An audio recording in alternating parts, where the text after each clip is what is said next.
Okay, next जो topic है वो इस चैप्टर को जो हम पढ़ रहे हैं तो वो ज़्यादातर हम इसी एनवायरमेंटल पोल्यूशन को समझने के लिए और इसके असरात के लिए हम पढ़ रहे थे। तो आज अ, इसी टॉपिक को हम डिस्कस करेंगे कि पोल्यूशन क्या है, पोल्यूशन की टाइप्स कौन-कौन सी हैं और पोल्यूशन की काज़िज़ क्या हैं और इसके असरात क्या हैं।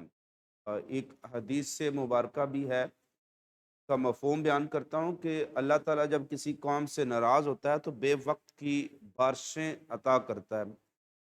तो ये जो बेवक़्त की बारिशें हैं ये क्यों बरसती हैं? इसका साइंस के साथ इस हदीस का क्या लिंक है और कैसे इसको हम साइंटिफिकली वैलिडेट कर सकते हैं? तो इसी टॉपिक में हम डिस्कस करेंगे जैसे-जैसे हम फॉरवर्ड मूव करेंगे। तो सबसे पहले तो हम ये शॉर्ट क्वेश्चन के तौर पर भी पूछा जा सकता है और वैसे भी बीइंग स्टूडेंट्स ऑफ साइंस आपको पता होना चाहिए व्हाट इज पोल्यूशन या व्हाट इज एनवायरमेंटल पोल्यूशन।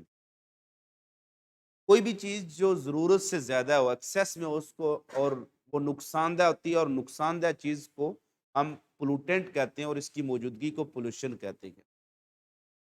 एक डेफिनेशन यहाँ पर मैं डिस्कस करूंगा और इस डेफिनेशन से पेपर में आपसे पूछा जा सकता है डिफाइन पोल्यूशन या डिफाइन एनवायरमेंटल पोल्यूशन। फिर हर एक पोल्यूशन की अपनी डेफिनेशन होगी। Define air pollution and its effect, define water pollution and its effect. तो आपके सिलेबस में से दो पोल्यूशन की टाइप्स को डिस्कस किया। यहाँ पर आप देखेंगे कि मैंने कुछ वर्ड जो हैं वो डिफरेंट कलर से शो किए हैं। जैसे एनवायरनमेंट को मैंने डिफरेंट कलर से शो किया है। ये वर्ड बदलने से पोल्यूशन की टाइप्स बन जाएंगी। तो एनवायरनमेंट क्या है? हमारी सराउंडिंग को कहते हैं। हमारे सराउंडिंग में पानी भी है, हमारा हवा भी है।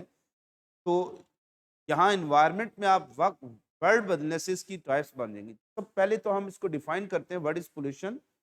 तो एनीथिंग प्रेजेंट इन एनवायरनमेंट, यानी कोई भी ऐसी चीज जो एनवायरनमेंट में मौजूद हो, यानी मौजूद ही नहीं है तो हम उसको हम कैसे पोल्यूशन काज को या डिफाइन करेंगे। Anything present in environment produce by humans, ये ज्यादातर ये जो चीज है वो ह्यूमन ने प्रोड्यूस की हो, विच इज, यानी जिसके बारे में आपको यकीन है, और मे बी, या जिसके बारे में आपको शक है, हार्मफुल टू ह्यूमन लाइफ, कि वो इंसान के लिए खतरनाक है या हो सकती, एंड अदर लिविंग ऑर्गेनिज्म, और सिर्फ इंसान के लिए नहीं, बाकी भी लिविंग ऑर्गेनिज्म जितने भी हैं उनके लिए अगर वो नुकसानदेह है या हो सकती है तो उसको हम उसकी मौजूदगी को हम क्या कहते हैं? Environmental pollution.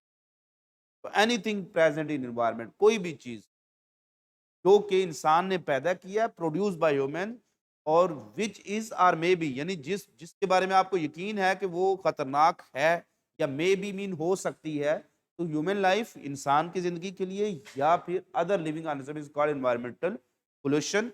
और वो जो चीज है उसको हम पोल्यूटेंट कहते हैं। वो जो कोई भी चीज मौजूद है, कोई गैस है, तो उसको भी हम पोल्यूटेंट कहेंगे। यहाँ पर अब इन्वायरमेंटल पोल्यूशन की हम डिफरेंट टाइप्स पढ़ेंगे। तो यहाँ वर्ड आपने चेंज कर देना है। अगर डिफाइन आपसे पूछे डिफाइन वाटर पोल्यूशन, तो आप लिखेंगे एनीथिंग प्रेजेंट इन वाटर, और आगे it is called water pollution. अगर वो पूछे डिफाइन एयर पोल्यूशन, तो anything present in air produce by, आगे डेफिनेशन वही रहेगी। से आप डिफरेंट डेफिनेशन बना सकते हैं।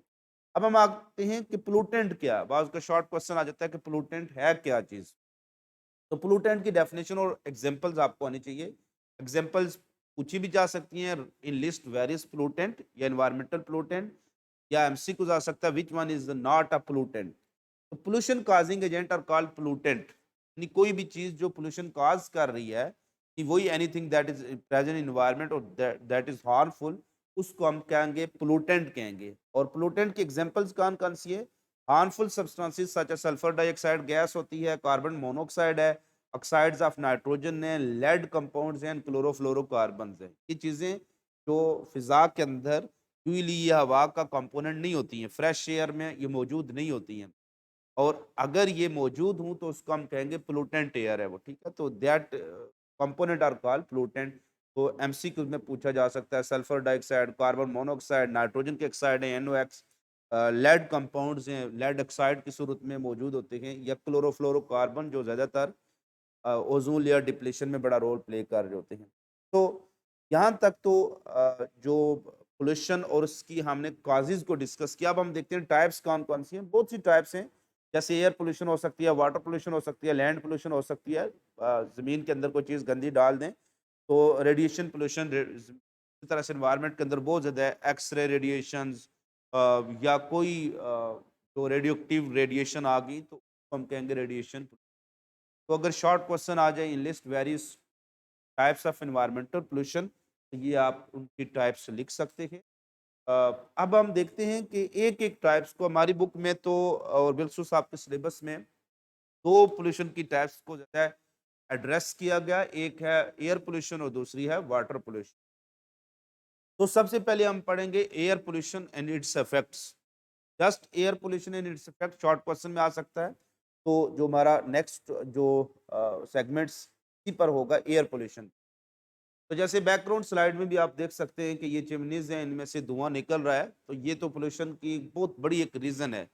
इसके अलावा भी बहुत सी रीज़न है जहाँ हमें कहीं मिलता है कूड़ा तो हम उसको आग लगा देते हैं। किसान वगैरह अपने जो खेत है उसको साफ करने के लिए आग लगा देते हैं। तो अभी जो सीज़न आ रहा है सर्दियों का, इसमें स्मोक प्लस फॉग ये एलिमेंट बहुत ज़्यादा बढ़ जाएगा। तो उसकी रीज़न यही है कि हम जब पूरे साल चीज़ें जलाते रहते हैं, ये चीज़ हम एड्रेस ही नहीं कर रहे होते हैं और फिर कुछ लोगों ने जानबूझ के साइलेंसर निकाले होते हैं अपनी गाड़ियों के, अपने बाइक्स के, या फिर बहुत फरसुदा किस्म की गाड़ियाँ चला रहे होते हैं। जैसे कल परसों भी मैं मूव कर रहा था डीएचए से, तो मैंने देखा कि वहाँ पर कोई सिक्योरिटी की गाड़ी थी, बैंक की जो होते हैं जिसमें कैश वो ट्रैवल करते हैं। उसमें से इतना धुआँ निकल रहा था जैसे मुझे लगा था कोई आग लगी हुई है कहीं। ये जिधर से जा रही है वो धुआँ ही धुआँ छोड़ रही है। ना किसी बंदे ने उसको रोका, ना वार्डन ने रोका और ना खुद उन्होंने कोई हिम्मत की कि हम इतनी खराब गाड़ी इस पूरी रोड पर क्यों चला रहे हैं, इतना शदीद धुआँ वो छोड़ रही थी। तो ये सारी चीज़ें जो एयर पोल्यूशन की रीज़न बनती हैं किसी न किसी तरह से, तो एयर पोल्यूशन को डिफाइन करेंगे इसी तरह से जैसे मैंने पहले आपको बताया। शॉर्ट क्वेश्चन आ सकता है, define air pollution and give its effects.